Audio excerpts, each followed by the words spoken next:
Sa mahigit 50 taon na bilang choir member ni kapatid na Araceli Magno, ay patuloy niyang tinutupad ang kanyang tungkulin dito sa distrito ng Coronadal City, South Cotabato sa masiglang pag-awit ng pagpupuri sa ating Panginoong Diyos. Sa loob ng mahabang panahon, hindi niya pinabayaan ang kanyang tungkulin. Ang matinding pagsubok na naranasan ko habang tumutupad po ako ng aking tungkulin ay nung panahon ng pandemic, kung papaanong nawalan ako ng negosyo, namatay ang asawa ko, at nagkaroon din po ako ng karamdaman. Subalit hindi po yun ang magiging dahilan para bitiwan ko ang aking tungkulin. Ang naging pag-asa ko ay ating Panginoong Diyos. Ang nagiging sandata ko para malampasan ang pagsubok na ito ay ang pananalangin. Sa Diyos ko inilagak lahat ng aking pag-asa dahil siya lamang ang tanging makakatulong sa akin. Ang naging takbuhan ko sa panahon ng ako'y nagdaranas ng mga pagsubok at kahirapan sa buhay na ito. Ang karanasan niya sa pagtupad ng tungkulin ang lagi niyang ibinabahagi sa mga choir member na kanyang pinangungunahan.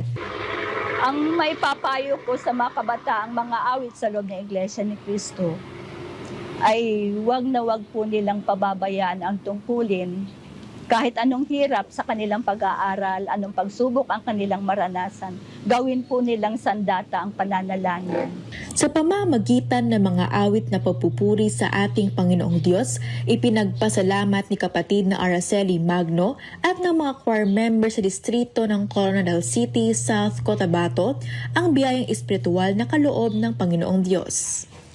Isinagawa ang pagtitipon at panunumpa ng mga bagong choir member dito sa lokal ng Coronadal City na pinangunahan ni kapatid na Romer Galang, ministro ng Ebanghelyo.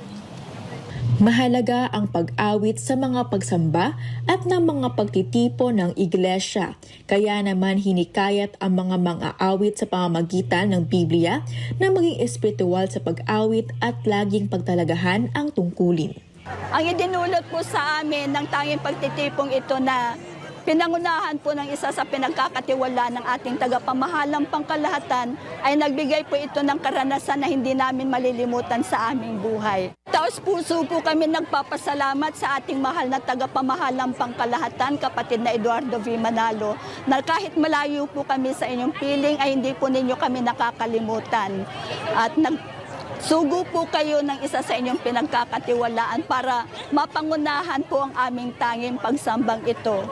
Napakabiyayang pagsamba po ang aming naranasan. Maraming salamat po kapatid na Eduardo B. Manalo. Mahal na mahal po namin kayo. Dahil sa patuloy na pagtuturo ng pamamahala ng Iglesia ni Cristo, nananatiling matatag sa pananampalataya ang mga choir member anuman ang kalagayan ng buhay.